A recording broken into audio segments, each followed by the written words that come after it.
Tamil News. டிபிசியின் தலைப்புச் செய்தி. தமிழ் பொது வேட்பாளரை நிறுத்தும் தமிழ் தேசிய பொது கட்டமைப்பு குறித்து புத்திஜீவிகள் கடும் விமர்சனத்தை வெளியிட்டுள்ளார்கள். இலங்கையில் சுமார் 2000க்கும் மேற்பட்டவர்களை பலி கொள்ளக்கூடிய மிகவும் பயங்கரமான தாக்குதல் குறித்து ஷேக் ஒருவர் எச்சரிக்கை விடுத்துள்ளார் என பொதுபல சேனாவின் பொதுச் செயலாளர் தகவல் வெளியிட்டுள்ளார். ஜப்பானுக்கு விஜயம் செய்துள்ள அனுரகுமார திசாநாயக்கவுக்கும் ஜப்பான் வெளிவிவகார அமைச்சருக்கும் இடையிலான சந்திப்பு ஜப்பான் வெளிவிவகார அமைச்சின் அலுவலகத்தில் இடம்பெற்றுள்ளது. 2024 ஆண்டுக்கான வாக்காளர் டாப்பு உத்தியோகபூர்வமாக வெளியிடப்பட்டுள்ளது. பொதுஜன பெரமுனவின் பெரும்பான்மையினர் ஜனாதிபதிக்கு ஆதரவளிக்கும் நிலைப்பாட்டை கொண்டுள்ளார்கள் என்று பாராளுமன்ற உறுப்பினர் எஸ்.பி. திசாநாயக்க தெரிவித்துள்ளார். பொதுமக்களிடம் இளம் ஜனாதிபதி வேட்பாளர் ஒருவருக்கான எதிர்பார்ப்பு உள்ள நிலையில் நாமல் ராஜபக்ச பொருத்தமானவர் என்று ராஜாங்க அமைச்சர் டி.வி. சாணக்க தெரிவித்துள்ளார். சஜித் பிரேமதாச இந்த நாட்டின் ஜனாதிபதியாக உறுதியாக பதவியேற்பார் என்று ஐக்கிய மக்கள் சக்தியின் பொதுச் செயலாளர் ரஞ்சித் மத்மபண்டார தெரிவித்துள்ளார். வணக்கம். நீங்கள் இணைந்திருப்பது டிபிசியின் காலை நேர பிரதான செய்திகளுடன். இனி விரிவான செய்திகளை பார்ப்போம். ஜனாதிபதி தேர்தலில் தமிழ் பொது வேட்பாளரை நிறுத்துவதற்கான உடன்படிக்கைகள் கைச்சாத்திடப்பட்டுள்ள நிலையில் உருவாகியுள்ள தமிழ் தேசிய பொது கட்டமைப்பு சம்பந்தமாக புத்திஜீவிகள் மத்தியில் பலர்த்த விமர்சனங்கள் எழுந்துள்ளன. பொது கட்டமைப்பின் சம அந்தஸ்துடன் கைச்சாத்திடப்பட்டுள்ள சிவில் தரப்பினர் எவரும் சிவில் அமைப்புகளின் பிரதிநிதிகள் அல்லர் என்றும் அவர்கள் வெறுமனே தனிநபர்களாக இருக்கிறார்கள் என்றும் புத்திஜீவிகளால் சுட்டிக்காட்டப்பட்டுள்ளது. யோதிலிங்கம், யதீந்திர ஆகியோர் சிவில் அமைப்புகளை வைத்திருந்தாலும் அவர்கள் தமது தனிப்பட்ட செயற்பாடுகளுக்காகவே அதனை பயன்படுத்துகிறார்களே தவிர அது தமிழ் மக்களின் பொது விவகாரங்களுக்கான கட்டமைப்பாக இல்லை என்றும் புத்திஜீவிகள் குறிப்பிட்டுள்ளார்கள். அத்துடன் சிவில் அமைப்புகளின் பிரதிநிதிகள் கிழக்கு மாகாணத்திற்கும் யாழ்ப்பாணத்திற்கும் மட்டும் மட்டுப்படுத்தப்பட்டுள்ள நிலையில் வன்னி தேர்தல் மாவட்டம் முற்றாக புறக்கணிக்கப்பட்டுள்ளதாகவும் புத்திஜீவிகள் கோடிட்டு காண்பித்துள்ளார்கள். மேலும் சிவில் பிரதிநிதிகள் 7 உள்வாங்கப்பட்டுள்ள நிலையில் செல்வின் இரானியல் கையொப்பமிடவில்லை என்பதோடு அனந்தி சசிதரன் உள்வாங்கப்பட்டுள்ளதாக கூறப்பட்ட போதும் அவர் கையொப்பமிடும் நிகழ்வுக்கு உள்வாங்கப்படவில்லை. அத்துடன் பல்கலைக்கழக மாணவர்கள் ஒன்றியத்தின் பிரதிநிதி, வலிந்து காணாமலாக்கப்பட்டவர்கள் சார்பில் பிரதிநிதிகள் உள்வாங்கப்படுவார்கள் என்று சிவில் அமைப்புகளின் கட்டமைப்பான தமிழ் மக்கள் பொதுச்சபை அறிவித்திருந்த பொழுதிலும் எதுவிதமான நடவடிக்கையும் உள்வாங்கப்படவில்லை என்றும் புத்திஜீவிகள் சுட்டிக்காட்டியுள்ளமை குறிப்பிடத்தக்கது.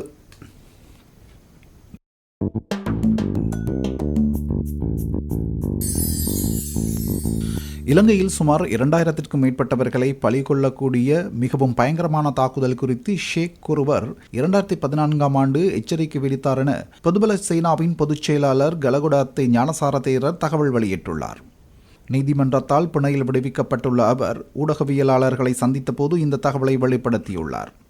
அத்துடன் 2014 ஆண்டு ஜூன் மாதம் 20ஆம் தேதி ஷேக் ஒருவர் பயங்கரவாத தாக்குதல் திட்டம் குறித்து தகவல்களை தனக்கு தெரிவித்தார்.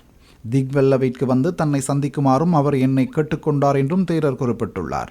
தங்களால் இந்த தாக்குதல் குறித்து தெரிவிக்க முடியாததால் எங்களை அது குறித்து நாட்டிற்கு தெரியப்படுத்துமாறு அவர் கேட்டுக்கொண்டார். தாங்கள் விடயங்களை பகிரங்கப்படுத்தினால் தீவிரவாதிகள் என குற்றம் சாட்டப்பட்டு கைது செய்யப்படுவார்கள் என்றும் அவர் அச்சம் கொண்டிருந்தார் என்றும் ஞானசார தேரர் குறிப்பிட்டுள்ளார். சர்வதேச பயங்கரவாத அமைப்புகளின் செல்வாக்கு காரணமாக இஸ்லாமிய தீவிரவாதிகள் மிகவும் பயங்கரமான தாக்குதல் ஒன்றை ஆசியாவில் மேற்கொள்வதற்கு இலங்கையை தெரிவு செய்துள்ளார்கள் எனவும் அவ்வேளையில் பாதுகாப்பு செயலாளராக இருந்த கோட்டாபய ராஜபக்சவிடம் தெரிவிக்குமாறும் அந்த ஷேக் என்னை கேட்டுக்கொண்டார் என்றும் ஞானசார தேரர் கூறினார். இந்த தாக்குதல் இஸ்லாத்திற்கு அவமரியாதையை ஏற்படுத்தும் விதத்தில் காணப்படும் என்று அவர் தெரிவித்திருந்தார். இலங்கையின் பிரதான மதங்களை இலக்கு வைத்து மேற்கொள்ளப்படும் இந்த தாக்குதல்களால் 2000க்கும் அதிகமானவர்கள் கொல்லப்படுவார்கள். மத நிகழ்வுகளில் இந்த தாக்குதல்கள் இடம்பெறலாம் என்றும் அவர் தெரிவித்திருந்தார் என்றும் ஞானசார தேரர் குறிப்பிட்டுள்ளார். தாக்குதலால் கடும் எதிர்வினைகள் எழக்கூடும் என்ற பொழுதிலும் இது குறித்து பாதுகாப்பு செயலாளருக்கு தெரிவிப்பதை தவிர எங்களுக்கு வேறு வழி இல்லை. அதனைத் தொடர்ந்து பல அரசியல்வாதிகள் எங்கள் மீது பல குற்றச்சாட்டுக்களை சுமத்தினார்கள். நாங்கள் தீவிரவாதிகள் என்றார்கள். ஆனால் பாதுகாப்பு செயலாளர் அந்த தாக்குதலை முறியடிப்பதற்கான நடவடிக்கைகளை எடுத்திருந்தார் என்றும் ஞானசார தேரர் தெரிவித்தார்.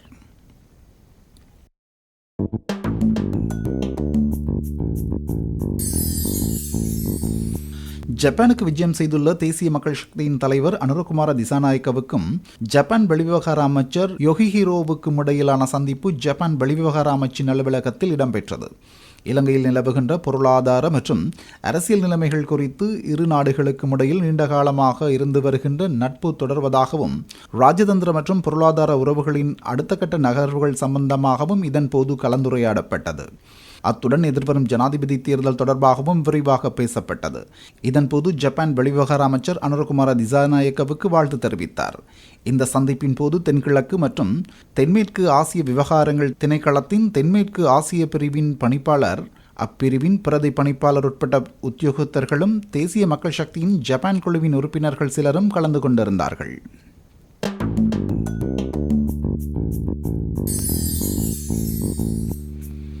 2024 ஆண்டுக்கான வாக்காளர் டாப்பு உத்தியோகபூர்வமாக வெளியிடப்பட்டுள்ளது. வாக்காளர் டாப்பு உறுதிப்படுத்தப்பட்டு தேர்தல்கள் ஆணைக்குழுவின் உத்தியோகபூர்வ இணையதளத்தில் வெளியிடப்பட்டுள்ளதாக தேசிய தேர்தல்கள் ஆணைக்குழுவின் தலைவர் RMAL ரத்நாயக்க தெரிவித்துள்ளார். தேவைக்கேற்ப வாக்காளர் டாப்பை அச்சிடுவதற்கு நடவடிக்கை எடுக்கப்படும் என்றும் அவர் குறிப்பிட்டுள்ளார். இதனிடையே இந்த வார இறுதிக்குள் ஜனாதிபதி தேர்தலுக்கான திகதி அறிவிக்கப்படும் என்று தேசிய தேர்தல்கள் ஆணைக்குழு தெரிவித்துள்ளது. ஜனாதிபதி தேர்தலுக்கான திகதி ஏற்கனவே தீர்மானிக்கப்பட்டுள்ளதாக ஆணைக்குழுவின் சிரேஷ்ட பேச்சாளர் ஒருவர் தெரிவித்தார். தேர்தல் திகதி குறித்து உத்தியோகபூர்வ அறிவிப்பு இந்த வார இறுதிக்குள் வெளியிடப்படும் என்றும் அவர் கூறினார். தேசிய தேர்தல்கள் ஆணைக்குழுவின் உறுப்பினர்களுக்கிடையிலான விசேட சந்திப்பு எதிர்வரும் புதன்கிழமை அல்லது வியாழக்கிழமை நடைபெறவுள்ளமை குறிப்பிடத்தக்கது. இதேவேளை தேர்தல்கள் ஆணைக்குழுவினால் தேர்தல் திகதி அறிவிக்கப்பட்டவுடன் ஜனாதிபதி தேர்தலுக்கான பணிகளை ஆரம்பிக்க தபால் திணைக்களம் முழுமையாக தயாராக உள்ளதாக பிரதி தபால் மா அதிபர் ராஜித ரணசிங்க தெரிவித்துள்ளார். சுமூகமான தேர்தல் நடைமுறையை உறுதிப்படுத்த தேவையான அனைத்து ஏற்பாடுகளும் தயார் நிலையில் உள்ளது. அனைத்து வீடுகளுக்கும் உத்தியோகபூர்வ வாக்காளர் அட்டைகளை விநியோகிக்க 8,000 தொழிலாளர்கள் நியமிக்கப்பட்டுள்ளார்கள் என்றும் அவர் கூறினார்.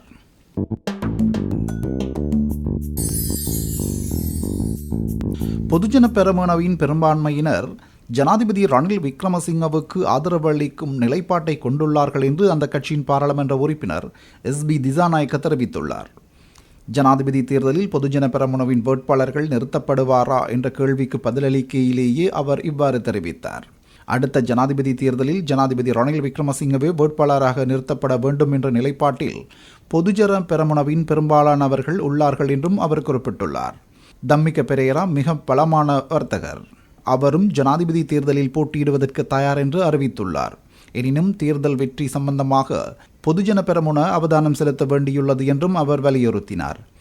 அவ்விதமாக பார்க்கும் பொழுது ஜனாதிபதி ரணில் விக்ரமசிங்கவை வேட்பாளராக தெரிவு செய்வதுதான் பொருத்தமானதாக இருக்கும் என்று தான் கருதுகின்றேன் என்றும் SB திசாநாயக்க குறிப்பிட்டுள்ளார்.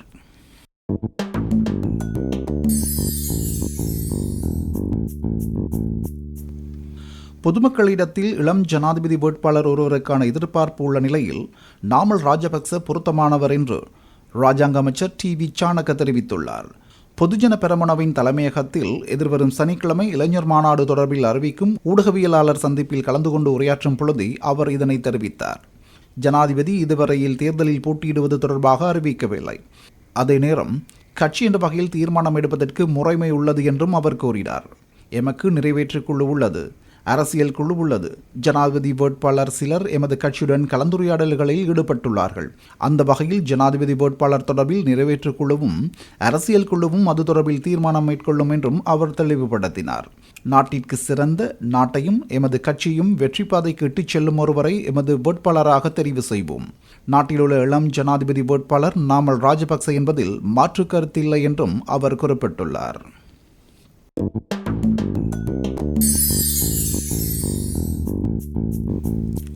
எதிர்வரும் செப்டம்பர் மாத இறுதிக்குள் சஜித் பிரேமதாச இந்த நாட்டின் ஜனாதிபதியாக உறுதியாக பதவியேற்பார் என்று ஐக்கிய மக்கள் சக்தியின் பொதுச் செயலாளர் ரஞ்சித் மத்துபபண்டார தெரிவித்துள்ளார்.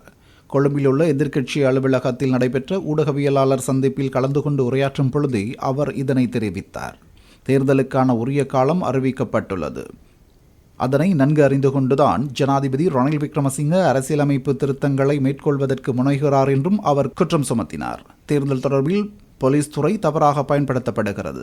ஆகவே அதனை தடுத்து நிறுத்துமாறு போலீஸ் மா அதிபரையும் பொதுமக்கள் பாதுகாப்பு அமைச்சரையும் கேட்டுக்கொள்கின்றோம் என்றும் அவர் வலியுறுத்தினார். அது மட்டுமன்றி அரசாங்கத்தின் நிதியை பயன்படுத்தியே பொருட்கள் உள்ளிட்டவை விநியோகம் செய்யப்படுகின்றன. இதனை அரசாங்கம் தேர்தல் பிரசாரமாக மேற்கொள்கிறது. ஆகவே குறித்த செயல்பாடுகளுக்கு இடமளிக்கக்கூடாது என்றும் நாம் அமைச்சுகளின் செயலாளர்களிடம் கேட்டுக்கொள்கிறோம் என்றும் அவர் குறிப்பிட்டார். இந்த நிலைமைகள் தொடர்ந்தால் எதிர்காலத்தில் அதற்கு அரசு அதிகாரிகள் பதிலளிக்க நேரிடும். அரச சொத்துக்களையும் வளங்களையும் தேர்தல் பிரசாரத்துக்கு பயன்படுத்துவதற்கு இடமளிக்க வேண்டாம் என்றும் அவர் தெரிவித்தார்.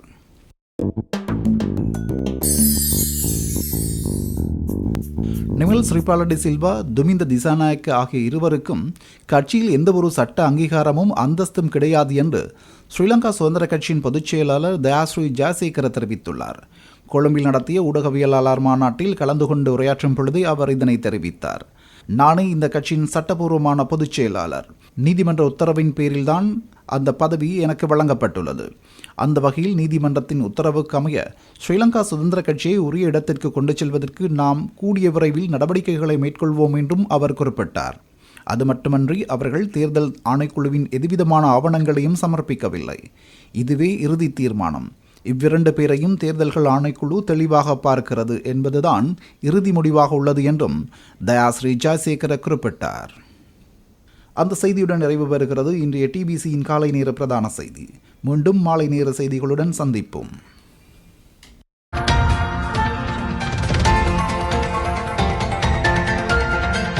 TBC Tamil News.